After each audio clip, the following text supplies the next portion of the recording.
For this month's reading for you guys. I saw this image of this woman. You know those area rugs that we have in our house? They're really hard to clean thoroughly, okay? And the traditional way in which people clean the rug is they take it outside and they beat it. They beat out all the dust. They could even rinse it with like a power hose. Okay, that way to that's the only way I feel to really get all the dirt, all the grime out of the area rug. Vacuuming over it can only remove the surface stain. It doesn't really do any type of deep cleaning. So I see this woman hauling, like pulling and pulling the area rug. It's really big. She pulls it out and then she puts it on this industrial like clothesline, and she takes like sticks and then she beats it, and then this giant cloud of dust just comes out, and she keeps going at it, and after a while the cloud gets smaller and smaller and smaller, the cloud of dust, and then she gets the power hose and then she like thoroughly just sprays at it, and she keeps spraying and spraying until the water runs clear. Okay, so that indicates to me some type of a massive deep cleaning is potentially happening in your life, or needs to happen in your life, in a certain area of your life. And it's almost like a major purging process to get all the dirt, all the grime, all the stain, to do some really deep, thorough fixing and cleaning in some area. And then she puts it's already on that industrial, really strong, like super fortified clothesline, and she hangs it and the sun is out, so it's going to dry on its own. And the other image that I saw is, I saw this boat, and it looks like a cartoon type of a scene. There's a waterway, there's like a lake or something, and the boat has a lot of lanterns in it, and it's all lit up. And it's coming closer and closer and closer to shore. And so it seems like there's some type of festivity, some type of a gala, some type of an event on the boat. I don't see people dancing, but they're dressed pretty nicely, and all the lanterns are lit up, so it seems like something that's like a really fun, festive activity. And the boat comes to shore, it docks, and then all the elegant people from the boat, they come towards the land. So I feel with that image, it almost seems like, it just feels to me like a homecoming. It feels to me like, you know, the journey is over. Now we're on to land, we're on to solid ground. Things are a little bit safe, a lot safer, a lot more stable, a lot more predictable, okay? So based off those two images for you guys, what I'm feeling is, I feel like, you know, the worst of it is done and over with. There is a light at the end of the tunnel. And I feel like you're able to reach this light at the end of the tunnel, mainly because of your doing, of your ability to purge yourself of things that are no longer serving you, ways of doing, ways of thinking, ways in which many of you have held on to situations and things from your past, okay? I'm getting an image of somebody being a little bit of a hoarder or a pack rat, somebody needing to like get rid of their possessions and their belongings that they've hoarded since they were, you know, an infant, since they were really young. And I'm also seeing like many of you having a lot of emotional attachments to things, objects, places, and people. And if those experiences have been very positive, then you want to hang on to them, and that's great. But if those experiences have been quite negative, and I feel like they might have been quite negative, you hang on to them, and they really weigh you down. They weigh you down in terms of affecting your self-esteem. They weigh you down by, you know, miring you in a lot of self-doubt. Like, am I worthy? Am I capable? Am I able to move on past this? And I do feel many of you, you know, possibly carrying that around as a security blanket, okay? And one of the reasons why people do that is they carry this security blanket around that might not be entirely positive in an effort to tell themselves, like, I knew it, I shouldn't have done it because nothing works out. I should have trusted my gut instinct and not have done that because, it's always going to blow up in my face. So it's almost like that security blanket as an excuse to not try new things. That security blanket as an excuse to tell yourself, I'm a failure. I'm not worthy of new things, or I'm not worthy of all these blessings that are coming into the picture for me. And I want you to be very, very careful because I feel like many of you, cancers are typically very, very, very, very shy people. And I also feel like, many of you, you have a social facade that you put on, okay? You like to be liked. And there's nothing wrong with that. We always love to be accepted and to be looked up to and to be liked by other people. And I also feel like many of you, you have a very, you have a way about you where you put people at ease, okay? And you're almost like an emotional and also a social chameleon where you kind of blend in with your environment as well. And I'm bringing this up because I feel like you like to be liked and you are very easy to talk to for a lot of people. You're also very nice, very caring, very genuine, and you don't want to see anybody left out. So if you're in a social setting, for example, you want everyone to feel included. So you try to engage everybody in that social context so that no one feels left out, because you're very, very sensitive to if the shoe were on the other foot and you're in a new social environment and you don't want to be left out. You would want to be included and you would want people to be inclusive towards you. But I also feel like, that really nice social facade. And I feel like many of you, you have a really good heart. But I feel like it comes out in the more of the facade way, where you might bend over backwards and accommodate and do a lot of things for people, especially if they are not deserving of it, okay? And so this whole purging process, okay? I don't need to please anybody, okay? I'm a nice person. I don't need to go out of my way, bend over backwards to prove anything to anybody. I don't need to constantly, look for other people to validate what I feel about myself. And I especially don't need that attention from other people in order for me to accept who I am.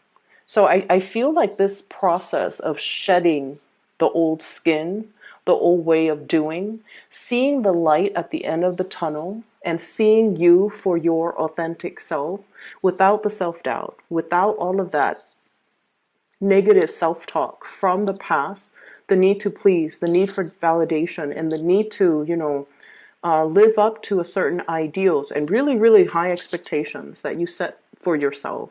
And you're able to reach it, but every time you're a little bit closer and closer to reaching the apex, you kind of lose momentum, lose steam, lose self-confidence. Okay, this can be, really liking somebody, really, really wanting to make an offer towards a person, like a crush, or somebody just you have really strong feelings for. And I feel like once, you're like, I'm gonna do it, and you work yourself up to the point where you're just like, I'm gonna do it. You start approaching the person. And then as soon as you get close to the person, I see like, you get tongue-tied, you get nervous, you get really, really weak in the knees. And it has nothing to do with the other person's reaction towards you. It's just you talk yourself out of doing things that are actually really, really good for you, okay? So I see a purging process, I see a cleansing, and then I also see reaching that light at the tunnel where you're able to see your authentic self. So it's really, really beautiful.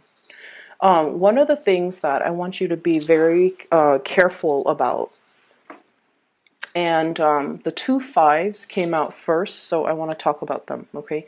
You have great cards, by the way, just let me put that out there. First of all, 5 of Wands. This is a lot about conflict, and it is internal in nature, okay? Internal conflict being the tug of war, the push and pull. On the one hand,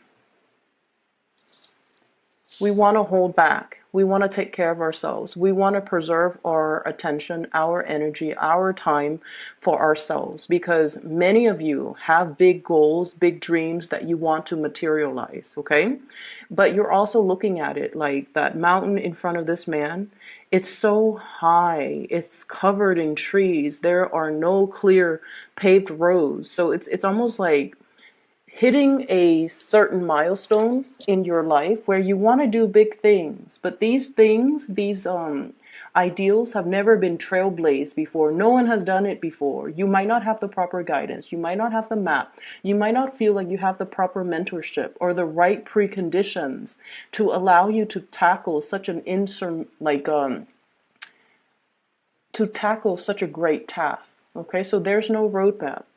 Everything is just a little bit like daunting. Like, how do I get to the top of the mountain? I'm right here. There are no trails. It has never, it's like virgin land. It has never been explored. It has never been touched.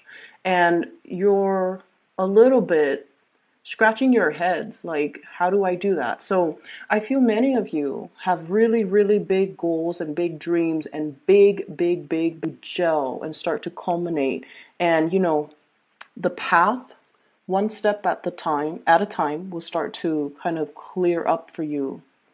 Okay? So what I'm feeling is, on the one hand, you want to preserve time, energy, resources in order to build on and to really the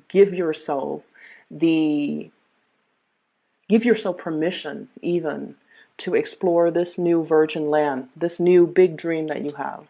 And on the other hand, there are so many demands from so many people asking for your time, asking for your resources. And so I definitely feel this push and pull energy about you. Like, when do I hold back? When do I stop saying yes to other? When do I stop, like leaking my energy towards other people and then feeling exhausted energetically, financially, even just in every way possible, doing and bending over backwards for a lot of people. And at the end of the day, you feel like I don't even have anything left for myself. So that's what I'm sensing here. You're giving away a lot. You have been giving away a lot of your time, a lot of your resources, a lot of your energy that you don't have. And I feel like you need to really, really draw back, focus on these big dreams that you're trying to accomplish for yourself, so that you can keep this vision in the center of your mind and you don't lose sight of it. Many of you are afraid to say no to people because you feel like saying no to them might make them feel like you're either being stingy, you're either being unfair or selfish. God forbid. You don't want them to think that of you. But I feel like it gets to the point where we all need to draw back our energies and start to learn to take care of ourselves. And especially if we have big goals, big dreams, we need to really focus on that. We need to really focus on the research. We need to focus on that vision, how to achieve it. And we don't really have the time and the energy to waste on other things when we have these things clearly in alignment with us, okay? It's not about being selfish. It's about being smart. And I feel like many of you are struggling with this energy. How much do I give to myself? If I say no, if I pull back my energy, my generosity, my resources, will people think of me differently? Will they talk behind my back? Will they say I'm selfish or stingy or whatever it is? It doesn't really matter, but I know that it does affect you. So it's easier said than done, but I know that it does affect you. What people feel about you and think about you really, really, really deeply affect you on a very heartfelt level. And I would just say that you've been nothing but sweet and generous and loving to other people. And I feel like it's time for you to turn your back on a few people, especially if they've been kind of milking it, and especially if they have been combative and not cooperative with you. Okay? So the 2 5s, I feel like somebody's energy comes in like this. I'm getting like the word home wrecker is usually associated with third parties, but I feel like this is someone who's a little bit destructive, whose behaviors is, when unchecked, can be very catastrophic, who might have like a very perverse way of doing things, or a very careless, impulsive, as well as lack of direction or lack of a strong sense of morality. Okay, I'm seeing the smoke, and the smoke, it blows with the wind. So it's somebody without a strong sense of self. They just kind of flop out there, and trying to find themselves, and they might gravitate towards the wrong people. They might experiment with the wrong things.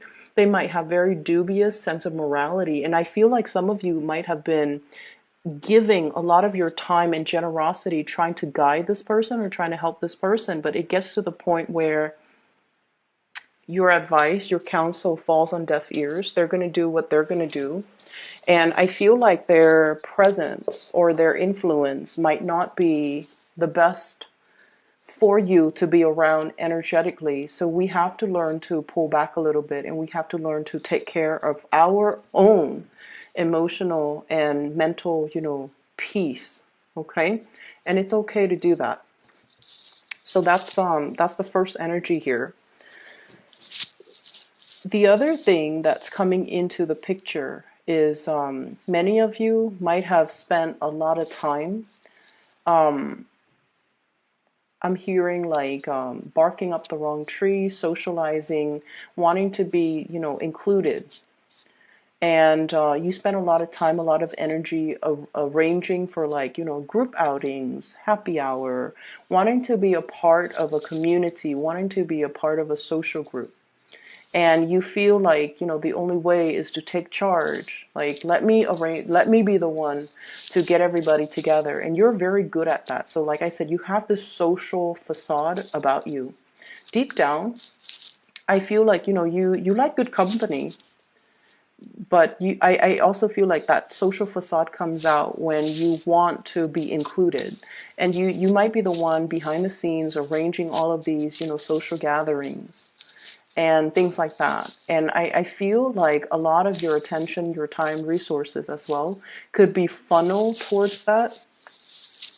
Okay, Three of Cups is generally a very, very good card. It's a very, very good card. But it can indicate a little bit of superficiality if we're not careful. So a lot of time, a lot of resources, and a lot of energy might be dumped in this avenue with the people that might not be deserving. And so it's okay for you to pull back, and it's okay for you to really do whatever it is that you need to do on the practical end to get your big plans and big dreams moving along. All right? We have two aces here, and I'm going to talk about that in a little bit, but I do sense as well that you have somebody that is really, really interested in you, okay? And it's coming from your friendship circle.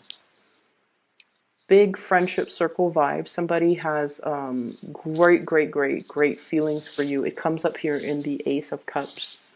And I'm feeling this is somebody who is a little bit socially awkward, okay? They're very serious-minded. So it's like they don't really know how to lighten up. And you might have, and this is how you know who this person might be.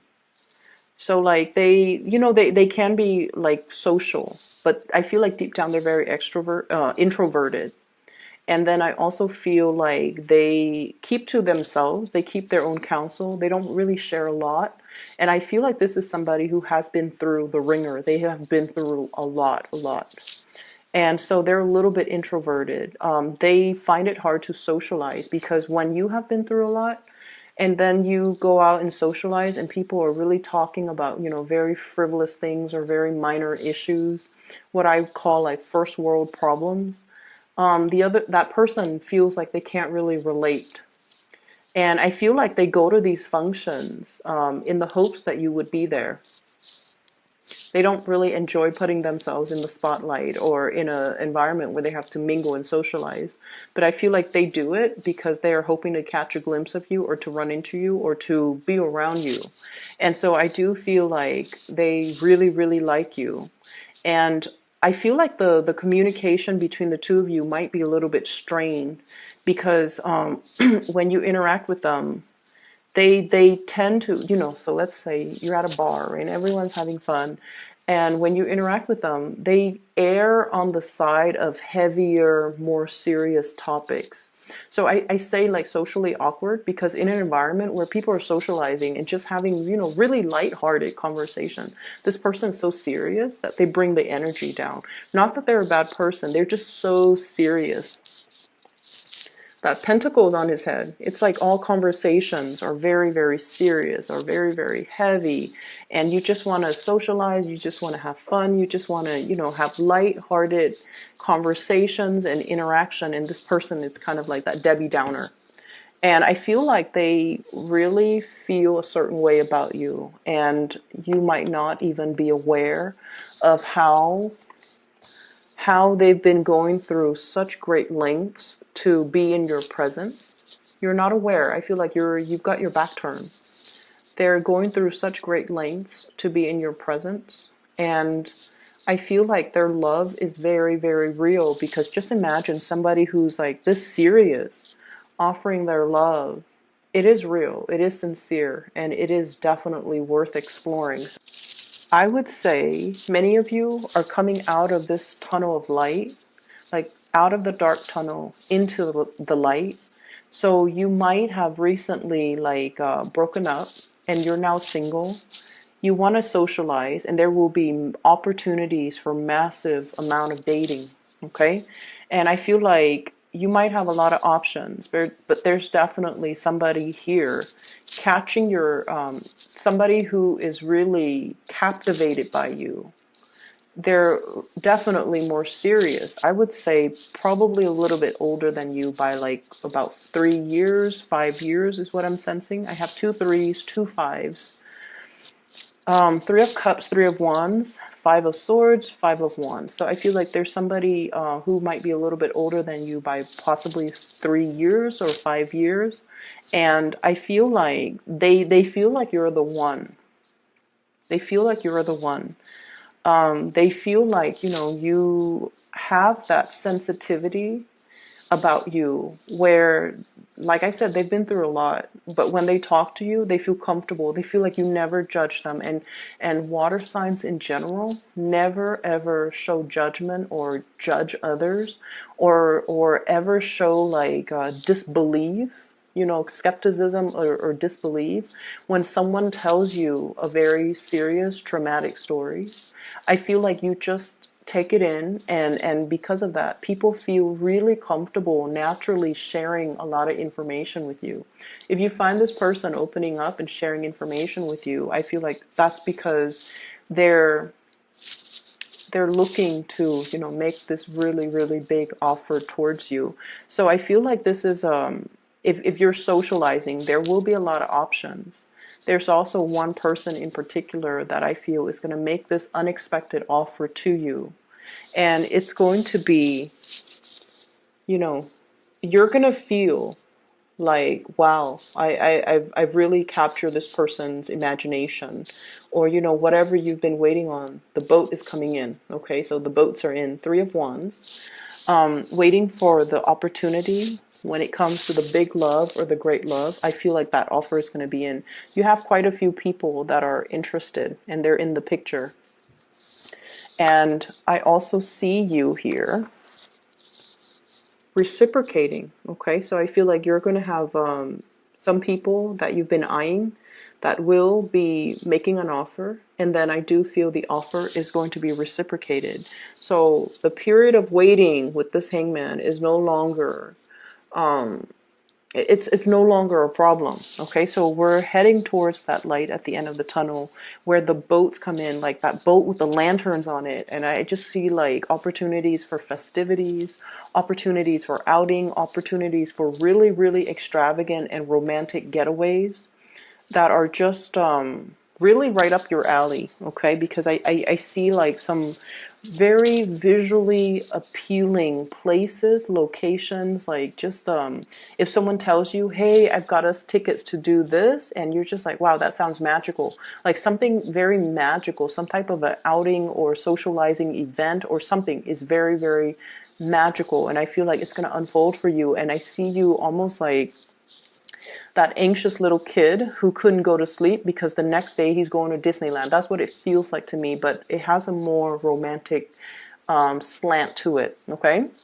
Needless to say, we have as well Ace of Pentacles. This is a new job. This is a new enterprise, as well as a new income generating opportunity. It's going to be coming into the picture for you.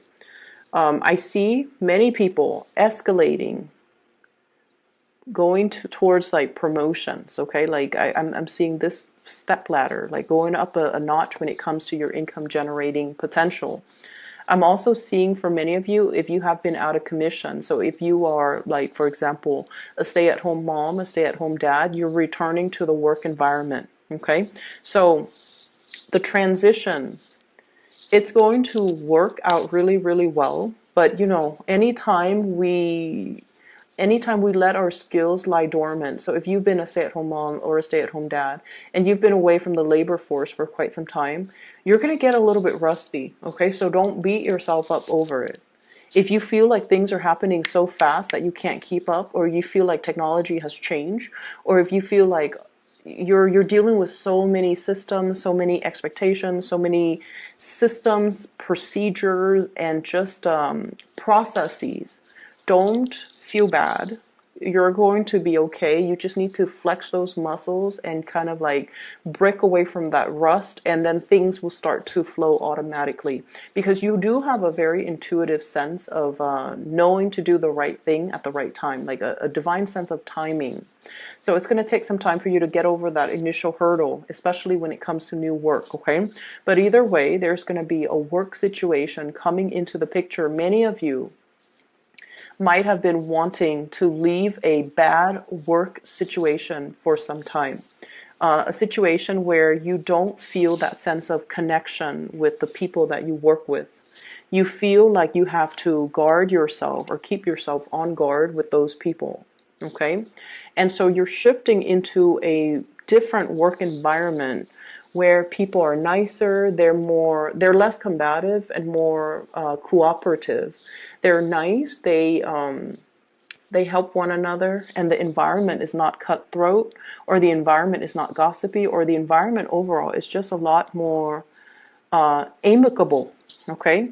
I'm also seeing as well, for those of you who might have children and then you're like dealing with, you know, the baby's mother or the baby's father, there's going to be some type of a amicable. So if things have been really problematic, if there has been, you know, perceived like hostilities or jealousies and things like that regarding, you know, our exes, and then especially like if we have children with them, it's always very difficult to co-parent, okay? It's very, very difficult. But I feel like there is going to be some type of a truce, some type of a resolution, some type of a peace agreement to make the situation a lot more amicable. So there's an ironing out or smoothing out of major relationships in your life in general that I'm seeing for this month. So both of these are very, very, very beautiful, okay? And they're pointing in different directions. And what I'm feeling is some of you might be thinking about blending the two, blending love with money-making activities. So like somebody you might be in a relationship with, you're like, you know what? I have this great business idea. Why don't we, you know, partner up? And then I'm also sensing as well lots of attraction in a new work environment. If you're changing jobs, new work comes first, new money comes first, and then the new love is going to be as well coming into the picture. So you have some beautiful, beautiful, or we have shifted into the time of Pisces, which is a compatible sign. It's a fellow water sign, so the energy is very compatible for you guys, Cancers. So You have some good things that are going to be coming into the picture. I would say get the new work situation, let that sort itself out. If you're jumping into a new environment, keep your nose to the grindstone. Don't, go out too much and socialize with coworkers. You need to know, like anytime we're in a new work environment, and we need to kind of know the pecking order, what I like to call the pecking order first before we jump in and socialize. Because I feel like strategically, it's the smart thing to do. Okay? So don't get too involved with the coworkers. Don't get, especially, office romances and get wrapped up in the office politics. But it is really smart for us to kind of get the lay of the land, know the pecking order, know who to come to for advice, know who to avoid. And we always have those people in the office environment that might be gossips too, so you don't want to reveal too much. You guys are very friendly, very sociable. You want to be liked, and you want to just jump in and just, make a splash and be very social. But I feel like there are things here that's really telling you, focus on this first, okay? Focus your energy on this. Keep yourself a little bit more closed off. Mainly because I feel like if you're out there trying to make offers, trying to make a splash, it might not be the best move just yet, okay? So get the lay of the land. Understand the who's where on that totem pole before you choose who to ally yourself with or align yourself with. For those who are still emailing me about private readings, believe it or not, I'm still getting these emails. If you're interested in booking a reading for yourself, I have somebody that I highly, highly recommend. Her name is Bridget. She is a psychic out of California. I've included a link to her scheduling website. You can find that below in the description box. If you'd like to book a reading for yourself, I highly recommend her, and she's amazing. And I've used her services. I've also, for like the past 2 years, and I've also recommended a lot of my friends and family members to use her, and they've been really, really satisfied with her reading. She's phenomenal, so I highly recommend her. So Cancers, I wish you the best, okay? I'm really happy to see this for you, and I hope that the second half of the month will bring you much more blessings as well. So take care of yourself.